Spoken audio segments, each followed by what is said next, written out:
Marwadi university మంచి భవిష్యత్తు కోసం తెలుగు విద్యార్థులు ఇష్టపడే యూనివర్సిటీ. కాల్ 9059052378 9059052379.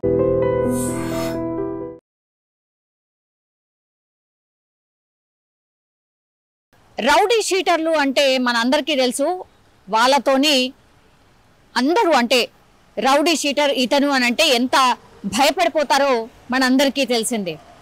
కొంతమంది ఇట్లా ఏవైనా ఎవరినో బెదిరించాలనో లేకపోతే ఇంకేదైనా వసూలు చేయాలనో ఇట్లాంటి వాటికైతే జనరల్లీ ఈ రౌడీ షీటర్లు ఫేమస్ అవుతూ ఉంటారు. అంటే మ్యాక్సిమం నాకు తెలిసైతే ఈ మధ్య కాలంలో మస్తు తగ్గిపోయినరు. కానీ అక్కడక్కడ ఇంకొంతమంది వేరే వాళ్ళని చూసి ఇట్లా మేము కూడా దాదాగిరి చేస్తాం, మేము కూడా ఇట్లా రౌడీ షీటర్లమని తన ప్రచారం చేసుకోవడం కూడా కొన్ని సందర్భాల్లో మనం చూస్తూ ఉంటాం. వాళ్ళు చూడ్డానికి కానీ గంభీరంగా ఉండు కాదు, హైట్ వెయిట్ ఇట్లా అంతా ఉంటారు. అంటే చూడగానే భయపడిపోవాలన్నట్టు.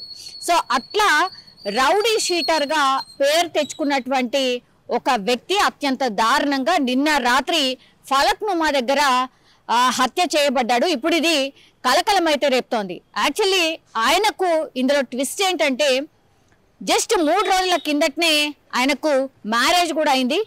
3 రోజులు మ్యారేజ్ అయిన 3వ రోజుకే ఈయన చనిపోవడం అయితే జరిగింది. అంటే హత్య చేయింపబడ్డాడు. మరి గతంలో ఈయన ఏవైతే కేసులకు సంబంధించి ఇన్వాల్వ్ అయి ఉన్నాడు, లేకపోతే నేను వాళ్ళది సాల్వ్ చేస్తాను ప్రాబ్లము, లేకపోతే వీళ్ళది సాల్వ్ చేస్తాను అంటూ రౌడీ షీటర్లు కొంతమంది పంచాయతీలు జరుగుతాయి కదా, అంటే పోలీస్ స్టేషన్లో కేసు ఉన్నప్పటికీ కూడా కొంత పంచాయతీలు తెంపతందుకు ఎవరైతే ప్రయత్నం చేస్తారో లేదంటే బెదిరించేది ఏదన్నా కొన్ని సందర్భాల్లో మనం చూస్తూ ఉంటాం. కొంతమందిని తీసుకెళ్లి అన్నా గిన్నెను బెదిరించాలి, అన్నా గిన్నెను ఇచ్చేయాలి అని అన్నప్పుడు రౌడీ షీటర్ దగ్గరికి వెళ్ళడం, అలా కేసు ఏంది ఏం కథ చెప్పడం, ఏ మనిషినైతే బెదిరించాలో ఆ మనిషి దగ్గరికి తీసుకువెళ్ళడం, ఖచ్చితంగా వీళ్ళకు ఎంతో కొంత ముట్ట చెప్పాల్సిందే ఈ ఎవరైతే తీసుకుపోతున్నారు. సో ఇట్లా రౌడీ షీటర్గా పేరుగాంచినటువంటి ఫలక్నుమాకి సంబంధించిన వ్యక్తికి సంబంధించిన ఘటన ఇది. యాక్చువల్లీ ఈయన పేరు వచ్చేసి మాసియుద్దీన్. ఈయన హత్యకు గురైండు అత్యంత దారుణంగా.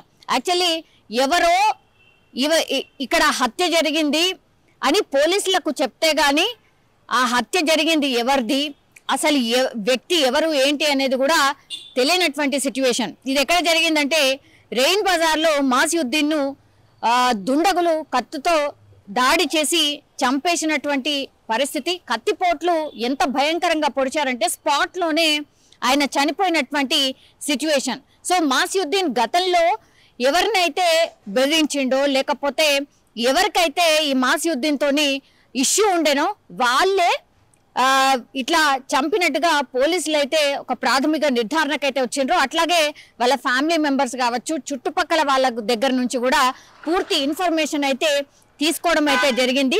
తీసుకున్న తర్వాతనే రంగంలోకి దిగినటువంటి పోలీసులు ఆ సీన్ ఆఫ్ ఎఫెన్స్ లో ఏం జరిగింది, అట్లాగే ఆ చుట్టుపక్కల ఉన్నటువంటి సీసీ కెమెరాస్ ని పూర్తిగా స్వాధీనం చేసుకున్నారు. సీసీ కెమెరాలో మరి మాసియుద్దీన్ ని చంపింది ఎవరు అనేటువంటిది పూర్తిగా ఎవిడెన్స్ తో సహా పోలీసుల దగ్గర ఉన్నట్టుగా కూడా చెప్తున్న సిచ్యువేషన్ అయితే కనిపిస్తోంది. అంటే ఎంత రౌడీ షీటర్ అయినా సరే ఒకవేళ ఆయన మీద కోపం వచ్చి మాటు వేసి చంపాలనుకుంటే మాత్రం ఎంత రౌడీ షీటర్ అయినా సరే చంపేయచ్చు అనేది ఈ ఘటన మరోసారి రుజువు చేసినట్టు అయింది.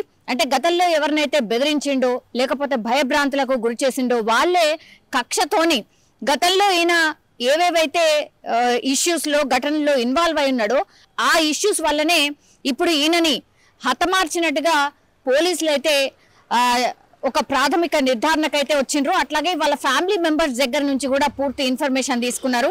3 రోజుల క్రితమే మ్యారేజ్ అయింది కాబట్టి నిజంగానే పాపం అత్యంత దారుణం. 3 రోజుల క్రితమే మ్యారేజ్ అయింది. అట్లాగే హత్యకు గురైనటువంటి సిచ్యువేషన్ అయితే కనిపిస్తోంది. సో పోలీసులు అయితే పూర్తిగా కుటుంబ సభ్యుల దగ్గర నుంచి ఇన్ఫర్మేషన్ తీసుకున్నారు. అట్లాగే సీన్ ఆఫ్ ఎఫెన్స్ లో క్లూస్ ని కూడా కలెక్ట్ చేసిండ్రు.